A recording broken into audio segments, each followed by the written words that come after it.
It's cold this morning. It's January 20th, and it's in the low teens Fahrenheit, which is cold for us. I know the people up north would kind of laugh at that, think that's a warm day. Well, it's a chilly morning here in Raven County, Clayton, Georgia. Sun has not come up yet. I got my new low light lens on, so it makes it look like it's not too dark, but it is. I just pulled in here just to make sure all the lids are on. It was really windy yesterday. I'm across from Walmart. People that watch my videos know this yard is the Walmart yard. Anyway, it was quite windy yesterday. A cold front came in from the north. Actually, it comes from the north by northwest when it happens here, when it comes down from Canada. And it was cold and it was really windy, so just thought I'd check lids here.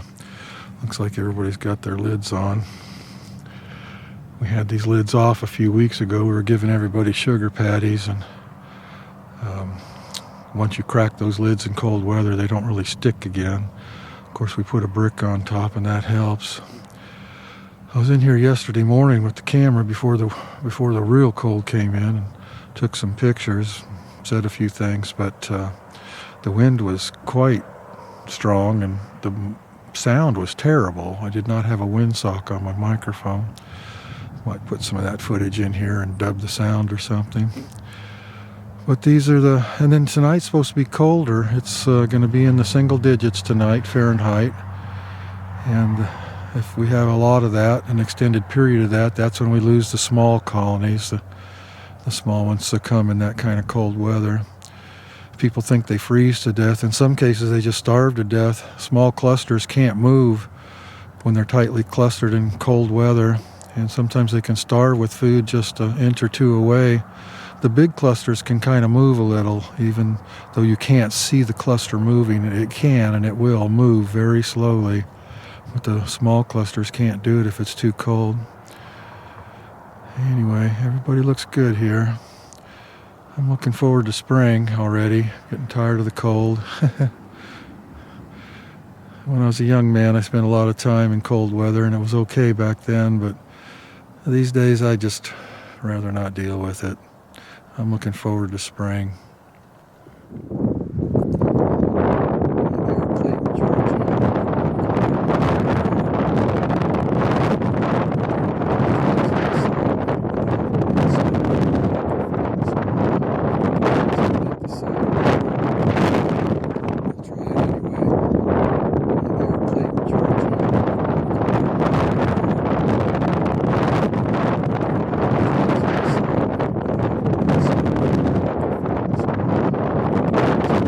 It's going to be cold tonight, cold tomorrow night.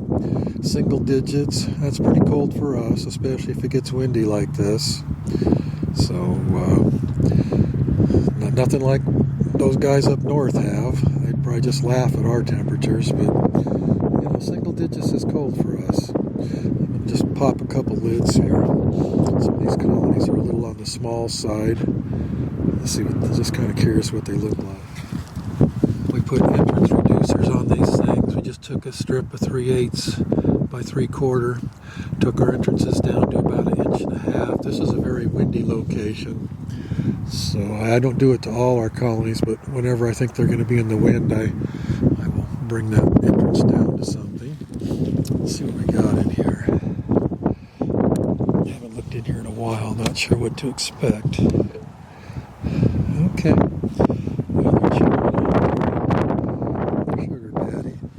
This is a fondant patty from Strong Microbials. It contains probiotics and Apis biologics, so it's pretty good stuff. Of course, you can see the cluster isn't that big. It looks like it covers 1, 2, 3, 4, about 4.5 frames, which is big enough for us in this area. That patty's been on a while, so they haven't eaten a lot of it.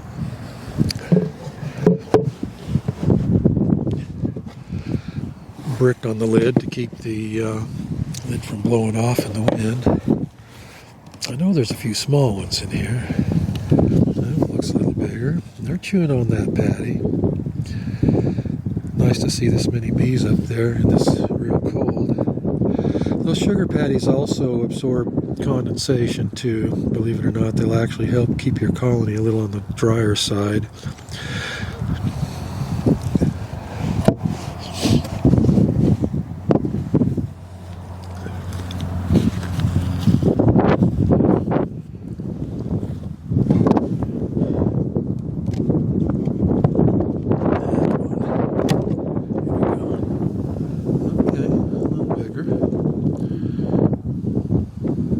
Too bad.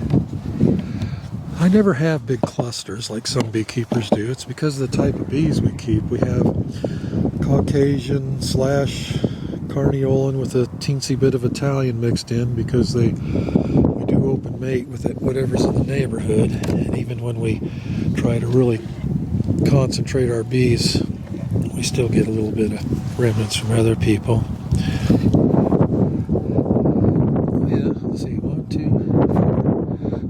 Frame cluster. That's pretty good in these temperatures, I think. I'm happy with that. The old days when I had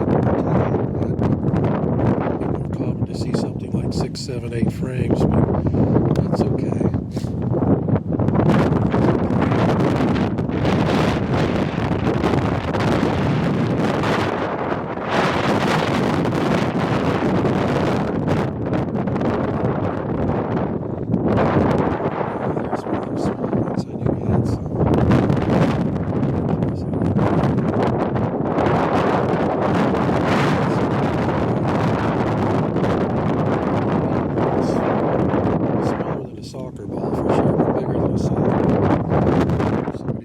The wisdom of my taking these covers off in this cold weather. It's not that big deal. Not a big deal for just a moment like that.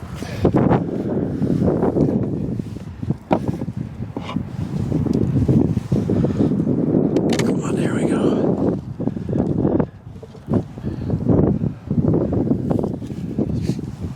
Yeah.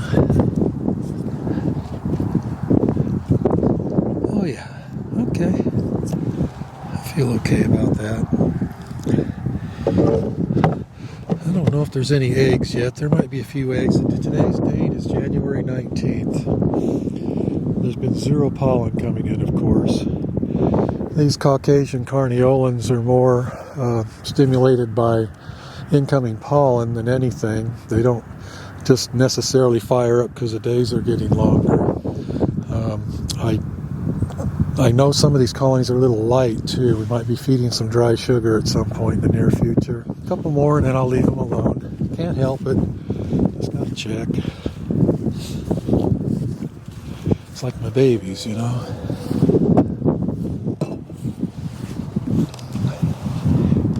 Yeah. Okay. Oh. Now when you see this many bees up so high like this, that means they don't have, at least in this case, that means there's not a lot of food in here. So they're right up, kind of living on that sugar patty, and I see a little honey. Actually, I don't see much honey in this thing. This is one of those colonies that's pretty light. Glad we got that sugar patty in there. Fondant patty, I guess you'd call it. Okay, there's a little one.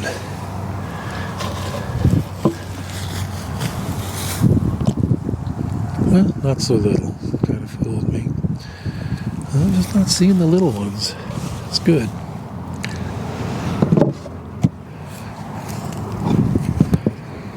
Okay. I guess enough disturbing the bees for today. Hadn't been in them in several weeks. Just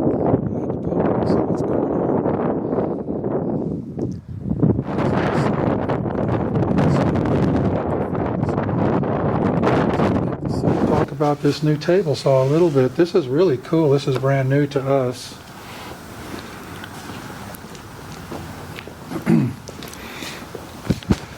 You know, I told Seth this once, way back when I very first got into beekeeping. I was highly attracted to the manufacture of woodenware. I almost went that direction. My first job with a commercial beekeeper was actually making custom woodenware in Central Point, Oregon. We made anything for beekeepers: lids, bottoms, pallets, pollen traps, frames, you name it. It was about a 6-man shop, 8-man shop, and I kind of enjoyed doing that work. His name was Glenn Sackett, the man I worked for, and at that time I really enjoyed making bee woodenware. Of course, I went the beekeeping route, and I'm kind of glad I did. I don't think I would have wanted to spend my whole career, in hindsight, I think I would have been eventually bored spending my whole career in a wood shop. Anyway, recently we bought this used table saw. We bought it because we have like 14 units of plywood to cut up just this winter. And we've been doing it the hard way, pushing it across the table saw against the fence, and that works. But this is called a sliding table saw. It's a Felder brand. This is one of the top-notch brands. This one's made in Austria. The reason I haven't gotten one before now is because a brand new one of these is about $20,000. John found this good used one on Marketplace in Charleston, South Carolina, and it even came with the 3-phase converter, which is valuable too. We only have 220 here, so we had to do that. And I thought for $4,500, I thought I got a steal, honestly. Anyway, it's really easy to push this table. You can almost do it with one finger. You put the plywood on here, keeps it very square, very accurate, and you push the whole table past the blade. Makes it a lot easier. These clamps aren't for plywood. I was cutting a beam on here the other day, so they don't belong here when you're cutting plywood. So now we have 3 table saws, and at times they're all running at the same time. Sometimes we'll have 2, 3, 4 people working in here at one time. Well, Seth, we need a bigger building. Our work is small. You need something you can pull a semi-truck through and just unload all the wood off of. So it's half beekeeping, half wood shop right now, and I wish the whole building could just be wood shop and get another one for the sugar and all of that stuff, but that probably won't happen anytime soon. All right, Scott's in again. Let's go have a word with Scott, see where he's been and where he's getting ready to go to. Not according to my little girl, she keeps telling me that I eat too much, so yes. She was so cute. That was fun. Thank you very much. Yeah. Very cute little girl. Yeah, she's a sweetheart. We had a good, awesome vacation, so that's cool. I tried to get down here to see you guys a little earlier in the day, but it worked out pretty good. That was fun. It was cool to see her. I hear about her so much. Yeah, she's anyway, a good Scott's girl. Back. Where's this load from? This came from Spencer Bohan in Wisconsin. Spencer, Wisconsin. Yeah, Spencer in Spencer, Wisconsin. Yeah. Is it RB Honey? RB Honey. Is that what it is? Okay. His dad's name is Randy. I think that's where the RB came from. Okay, and I just met his dad for the first time. Nice guy. Very nice guy. Yeah. Really cool. He's very, what's the right word? Very sensitive to doing the right thing. Very honest, and Spencer's the same way. Yeah, he critiques things very well. He wants to do the right thing, whatever it happens to be. Even if it costs him, they want to do it right. So how many drums you got? We got 67 drums of honey, and then there's 72 blocks of wax on the back there, just to fill it up to... You buy a lot of beeswax. You're going to get wax from Michael up there in New York, too. Yep. So we're going to load you up with drums and you're going to New York? Yep, head up to New York by Mike. Pick up a load and come back? Come back, okay. Yep. Well, all the snow is done up there, so should be a good drive up and back. Yeah. Other than that, I got, I think 3 more loads up in North Dakota yet. Okay, from the McCrills? Yep. John's got a load waiting for me yet. Doesn't Dwayne have one more? Dwayne's got one sitting there yet. So 2, 5, 6, 7 more loads. Yep. Okay, and then this is taking a while this year. That's all right. We're buying more honey than we've ever purchased before. I like it that you stretch it out, because then I can... Well, these guys are easy to get gives me something to do all year. The reason we're getting so much honey this year is because I have kind of a standing deal with guys that I purchased from, and that I'll take their whole crop. Well, some of them had a really good crop this year, so we're ending up with quite a lot of honey, which is fine by me. You know, in the past, I've never really had, and Louis can tell you this, we've never had lots of extra honey going into the next year. We always get kind of low and kind of waiting for the new season crop to be available. And this year, unless we just get super busy and sell a lot of honey, I think we'll go into the spring buying season with several hundred drums left over, which is really what we need to do. I mean, if they have a really bad crop, a completely zero crop in the southeast, we would need that honey, that extra buffer zone. So it's expensive, but it's a lot of money sitting in that warehouse, but it's really the right thing to do. So I have a question for you, Okay. as long as you got me on camera, because I'm sure a lot of people are going to want to know the answer to this.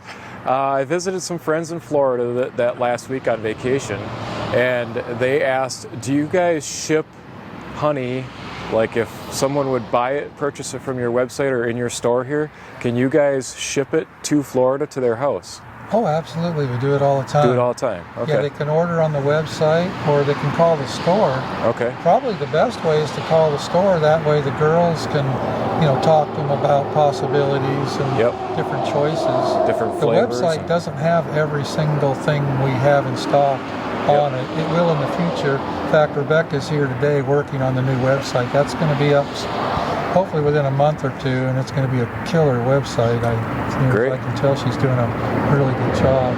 Okay. So, but yeah, best way to do it now is call the store, and I'll put it on the video. 706-782-6722. That'll be the number to call. Okay. Sounds good. Louis, Yeah. you ready to unload? Yeah. How long will it take? And I'll have the other guys up here to help. Shoot, probably about an hour and a half, something like that. Yeah, It all depends if I get off it for some reason. And how many times you get interrupted? Yeah. Yeah, I was trying to get coffee, and Louis is already harassing me at 7:30 this morning, wanting to know where I am. So I overslept. So. Okay, I'll let you guys get to it, and I'll have the crew here in about an hour and a No half. problem. Yeah. We'll load Sounds up good. these. Michael says he can hold 300 drums inside, so I told him we'd load the trailer with as many as we could.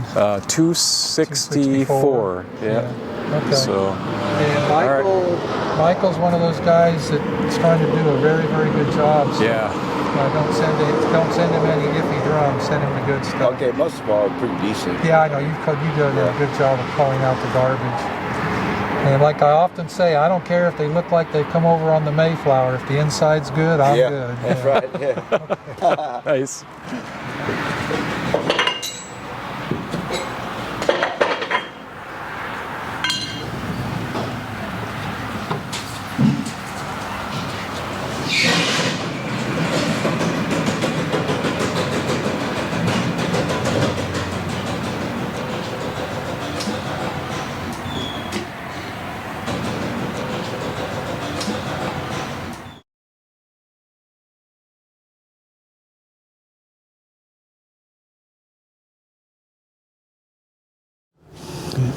Here's something of interest. We have a truck backing up to the door right now to pick up this pallet of pollen. We've been selling quite a bit of pollen. It's California pollen, domestic pollen. We don't produce it ourselves. We purchase it in bulk. Don't need any comments asking where I get it, because the people I buy it from don't want any more customers. So if you comment and ask where I get it, I won't have a source for you. But this is 7-ounce jars, and we're selling a bunch of it. A surprising amount. So if you can get a source for pollen, and they are out there. I know there's a place in Arizona.